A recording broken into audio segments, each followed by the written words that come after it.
The book of Revelation, chapter 12, verse 1, Revelation 12 and 1, Revelation, the 12th chapter and the first verse. The woman, her son, and the dragon.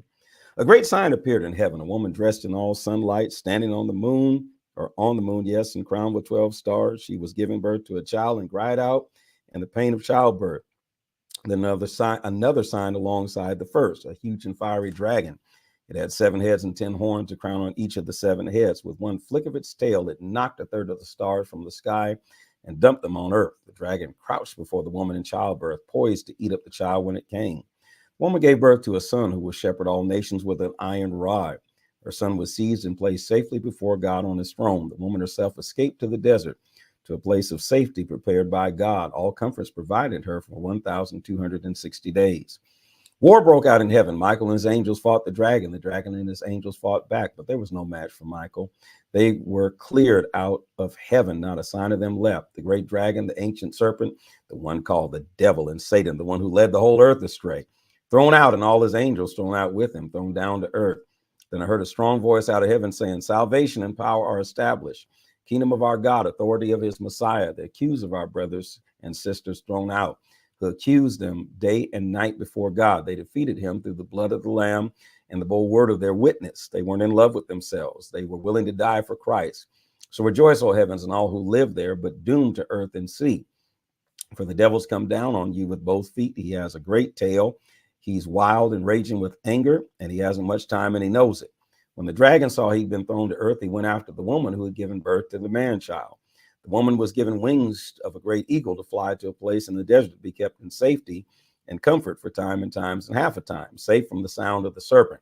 The serpent vomited a river of water to swamp and drown her, but earth came to her help, swallowing the water the dragon spewed from its mouth.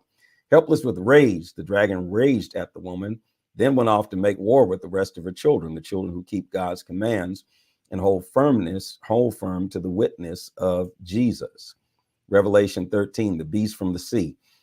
And the dragon stood on the shore of the sea. I saw a beast rising from the sea. It had 10 horns and 7 heads, on each horn a crown, and each head inscribed with a blasphemous name. The beast I saw looked like a leopard with bear paws and lion's mouth. The dragon turned over its power to it, its throne and great authority. One of the beast's heads looked as if it had been struck a death blow and then healed. The whole earth was agog, gaping at the beast. They worshiped the dragon who gave the beast authority. They worshiped the beast, exclaiming, there's never been anything like the beast. No one would dare go to war with the beast. The beast had a loud mouth, boastful and blasphemous. It could do anything it wanted for 42 months.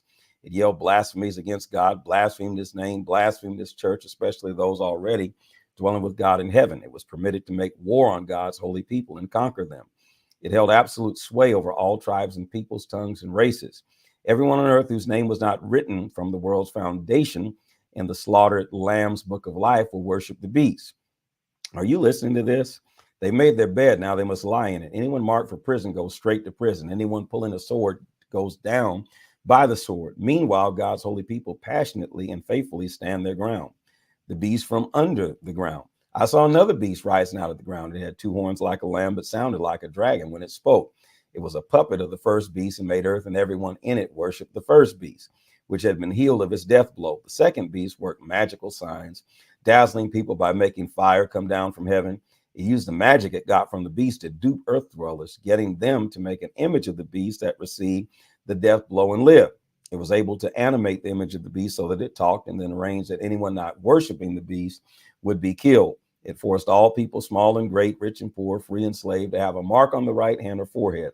Without the mark of the name of the beast or the number of its name, it was impossible to buy or sell anything. Solve a riddle. Put your heads together and figure out the meaning of the number of the beast. It's the human number, 666. Revelation 14, a perfect offering. I saw, it took my breath away, the Lamb standing on Mount Zion, 144,000 standing there with him, his name and the name of his Father inscribed on their foreheads. And I heard a voice out of heaven, the sound like rapids, like the crash of thunder. And then I heard music, harp music, and harpists singing a new song before the throne and the 4 animals and the elders. Only 144,000 could learn to sing the song. They were brought from earth, lived without compromise, a virgin fresh before God. Wherever the Lamb went, they followed. They were brought from humankind, first fruits of the harvest for God and the Lamb. Not a false word in their mouths, a perfect offering. Voices from heaven. I saw another angel soaring in middle heaven. He had an eternal message to preach to all who were still on earth. Every nation and tribe, every tongue and people, he preached in a loud voice. Fear God and give him glory. His hour of judgment has come. Worship the maker of heaven and earth, salt, sea, and fresh water. A second angel followed, crying out, ruin, ruin, great Babylon, ruin. She made all the nations drunk on the wine of her whoring. Third angel followed, shouting, warning, if anyone worships the beast in its image and takes the mark on forehead or hand, that person will drink of the wine of God's wrath, prepared unmixed in his chalice of anger, and suffer torment from fire and brimstone in the presence of the holy angels, in the presence of the Lamb. Smoke from their torment will rise age after age. No respite for those who worship the beast in its image, who take the mark of its name. Meanwhile, the saints stand passionately patient, keeping God's commands, staying faithful to Jesus. I heard a voice out of heaven, write this, blessed are those who die in the master from now on. How blessed to die that way. Yes, says the Spirit, and blessed rest from their hard work. None of what they've done is wasted. God blesses them for it all in the end. Harvest time. I looked up, caught my breath, a white cloud, and the one like the Son of Man sitting on it. He wore a gold crown and held a sharp sickle. Another angel came out of the temple shouting to the cloud and throne, swing your sickle and reap. It's harvest time. Earth's harvest is ripe for reaping. The cloud and throne gave a mighty sweep of his sickle, began harvesting earth in a stroke. Then another angel came out of the temple in heaven. He also had a sharp sickle. Yet another angel, the one in charge of tending the fire, came from the altar. He thundered to the angel who held the sharp sickle, swing your sharp sickle, harvest earth's vineyard. The grapes are bursting with ripeness. The angel swung his sickle, harvested earth's vintage, and heaved it into the winepress, the giant winepress of God's wrath. The winepress was outside the city.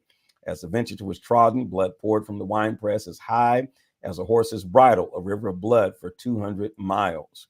Revelation 15, the song of Moses, the song of the Lamb. I saw another sign in heaven, huge and breathtaking, 7 angels with 7 disasters. These are the final disasters, the wrap-up of God's wrath. I saw something like a sea made of glass, with glass all shot through with fire, carrying harps to God, triumphant over the beast. Its image and the number of its name. The saved ones stood on the sea of glass. They sang the song of Moses, servant of God. They sang the song of the Lamb. Mighty your acts and marvelous, O God, the sovereign strong. Righteous your ways and true. King of the nations, who can fail to fear you, God? Give glory to your name, because you and you only are holy. All nations come and worship you, because they see your judgments are right. Then I saw the doors of the temple, the tent of witness, in heaven open wide. The 7 angels carrying the 7 disasters came out of the temple. They were dressed in clean, bright linen and wore gold vests. One of the 4 animals handed the 7 angels 7 gold bowls, brimming with the wrath of God, who lives forever and ever. Smoke from God's glory and power poured out of the temple. No one was permitted to enter the temple until the 7 disasters of the 7 angels were finished. Revelation 16, pouring out the 7 disasters. I heard a shout of command from the temple to the 7 angels. Begin, pour out the 7 bowls of God's wrath on earth.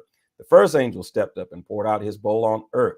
Loathsome, stinking sores erupted on all who had taken the mark of the beast and worshipped its image. The second angel poured his bowl on the earth. The sea coagulated into blood, and everything in it died. The third angel poured his bowl on rivers and springs. The waters turned to blood. I heard the angel of the water say, righteous you are, and your judgments are righteous. This is, or the was, the holy. They poured out the blood of the saints and the prophets, so you've given them blood to drink. They've gotten what they deserve. Just then I heard the altar chime in. Yes, O God, the sovereign strong, your judgments are true and just. The fourth angel poured his bowl on the sun.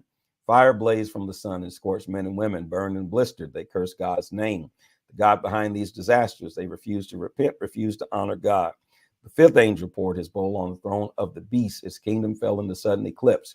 Mad with pain, men and women bit and chewed their tongues, cursed the God of heaven for their torment and sores, and refused to repent and change their ways. The sixth angel poured his bowl on the great Euphrates River. It dried up to nothing.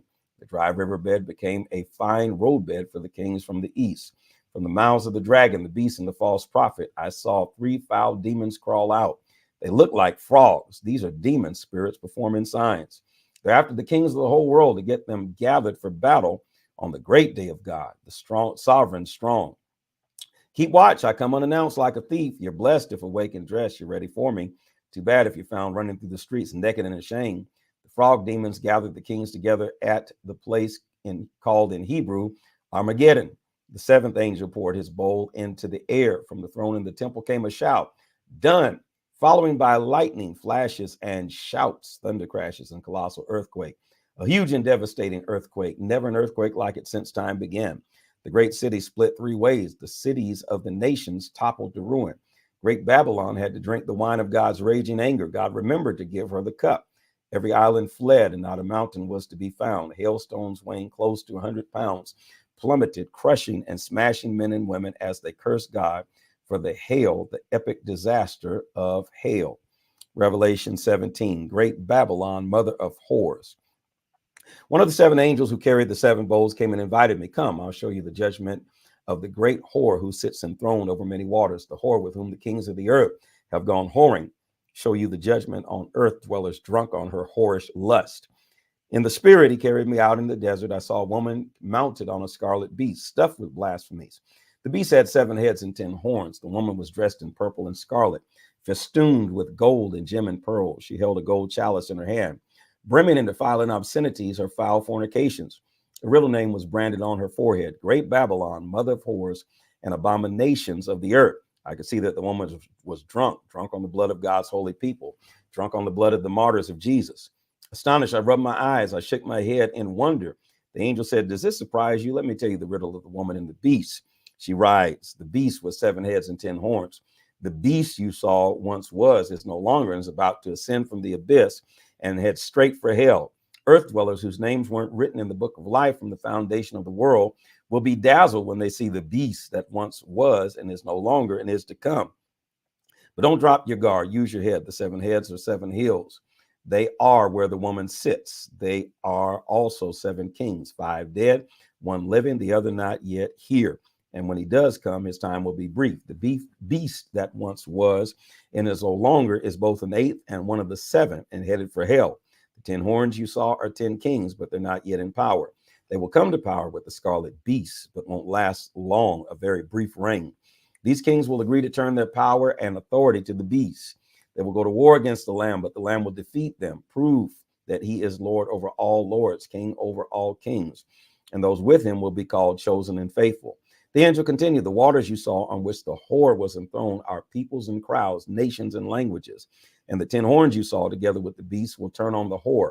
They'll hate her, violate her, strip her naked, rip her apart with their teeth, then set her to fire. It was God who put the idea in their heads to turn over their rule to the beast until the words are completed. The woman you saw is the great city, tyrannizing the kings of the earth. Revelation 18, doomed to the city of darkness. Following this, I saw another angel ascend from heaven. His authority was immense. His glory flooded earth with brightness. His voice thunderous. Ruin, ruin, great Babylon, ruin. A ghost town for demons is all that's left. A garrison of carrion spirits. Garrison of loathsome carrion birds. All nations drank the wild wine of her whoring. Kings of the earth went whoring with her. Entrepreneurs made millions exploiting her. Just then I heard another shout out of heaven. Get out, my people, as fast as you can, so you don't get mixed up in her sins, so you don't get caught up in her doom. Her sins stink to high heaven. God has remembered every evil she's done. Give her back what she's given, double what she's doubled in her works, double the recipe in the cup she mixed. Bring her flaunting in wild ways to torment and tears because she gloated. I'm queen over all, and no widow, never a tear on my face. And one day disasters will crush her, death, heartbreak, and famine. Then she'll be burned by fire because God, the strong God who judges her, has had enough. The kings of the earth will see the smoke of her burning, and they'll cry and carry on. The kings who went night after night to her brothel, they'll keep their distance for fear they'll get burned, and they'll cry their lament. Doom, doom, the great city doomed, city of Babylon, strong city. In 1 hour it's over. Your judgment come. The traders will cry and carry on because the bottom dropped out of business. No more market for their goods, gold, silver, precious gems, pearls, fabrics of fine linen, purple silk, scarlet, perfume, wood, and vessels of ivory, precious stones, bronze, iron, marble, cinnamon and spice, incense, myrrh and frankincense, wine and oil, flour and wheat, cattle, sheep, horses and chariots, and slaves. Their terrible traffic in human lives. Everything you lived for, gone. All delicate and delectable luxury lost. Not a scrap, not a thread to be found. The traders who made millions off her kept their distance for fear of getting burned, and cried and carried on all the more. Doom, doom, the great city doomed, dressed in the latest fashions, adorned with the finest jewels. In 1 hour, such wealth wiped out. All the ship captains and travelers by sea, sailors and toilers of the sea, stood off at a distance and cried their lament when they saw the smoke from her burning. Oh, what a city. There's never been a city like her. They threw dust on their heads and cried as if the world had come to an end. Doom, doom, the great city, doom. All who owned ships or did business by sea got rich on her getting and spending. And now it's over, wiped out in 1 hour. Oh, heaven, celebrate and join in, saints, apostles, and prophets. God has judged her. For every wrong you suffered from her has been judged. A strong angel reached for a boulder, huge like a millstone, and heaved it into the sea, saying, heaven heaved and sunk the great city Babylon. Sunk in the sea, not a sign of her forever again. Silent the music of harpists and singers. You'll never hear flutes and trumpets again. Artisans of every kind gone. You'll never see their lights again. The voice of a millstone grinding falls dumb. You'll never hear that sound again. The light from lamps never again. Never again laughter of bride and groom. Her traitors robbed the whole earth blind, and by black magic arts deceive the nations. The only thing left of Babylon is blood. The blood of saints and prophets, the murdered and the martyred. Please place in the comment section, this is the word of the Lord. And follow, like, share, and